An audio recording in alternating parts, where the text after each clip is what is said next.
first section, we talked about a little bit about, so there's arguments saying that some people actually employ violence as a means to draw attention, to draw international pressure, to help solve the issue. So the argument goes that had IRA not employing violence in Ireland, they actually, well, maybe in UK people will pay attention to that, but in the United States or other parts of the world, nobody will care, and their grievance will never be heard, and the problem will never be solved. So how would you respond to that argument? I think that's a really good question, and it's a very, very hard one to answer, honestly, because this is one of the most, because it's a very dangerous answer if you answer yes. I think, however, that well, I'd make 2 points. I'd say, first of all, there are ways, actually, and the civil rights movement here, in a way, was an example of how, I mean, okay, there were elements of violence around it, but actually it was basically a peaceful movement, Gandhi, a peaceful movement. You don't need to be violent, but you do need to draw attention. But violence isn't the only way of drawing attention. I think secondly, and this was the debate I really had with the IRA and Sinn Féin in the last 2 years before I left office, my argument to them was, and this is again the importance of the dialogue we had, I mean, it's maybe just worth saying this, that when I first met Gerry Adams and Martin McGuinness, I mean, it was obviously a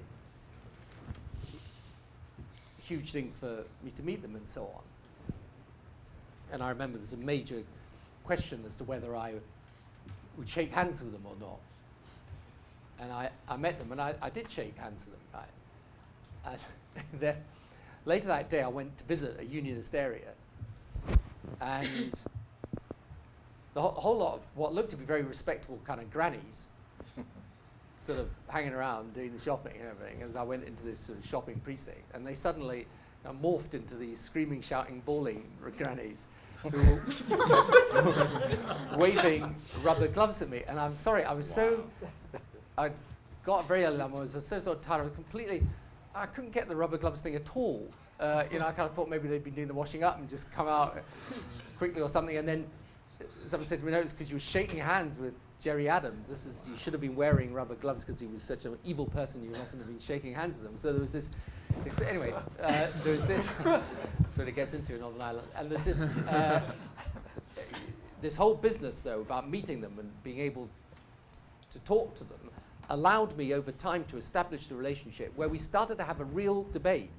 And I was saying to them, I understand why you may think that your violence brought this issue to people's attention. But believe me, we are now at the stage where your violence is the thing that stops this being resolved. So, you know, it's interesting at both levels. So it's difficult to answer your question. Yes, you have to bring it to people's attention. Maybe violence isn't the only way you can do it, however. But the second thing is the act of engagement, if it can establish a relationship, means that suddenly the power of persuasion is at least on the table. And I think in the end, what Gerry Adams actually, and Martin McGuinness, I don't think they needed huge convincing by me. I think they were coming to their own conclusion. Finally, what clinched the Northern Ireland deal was the IRA just saying, okay, we're going away. You know, we're not surrendering, we're just disappearing. And actually that was then the moment when unionism was faced with its moment of truth, because then the entire justification for the refusal was then removed, and that was the moment at which Ian Paisley, had to decide, and to be fair, he decided the right way. He had to decide whether really the problem was violence, or really the problem was they weren't of the same tribe.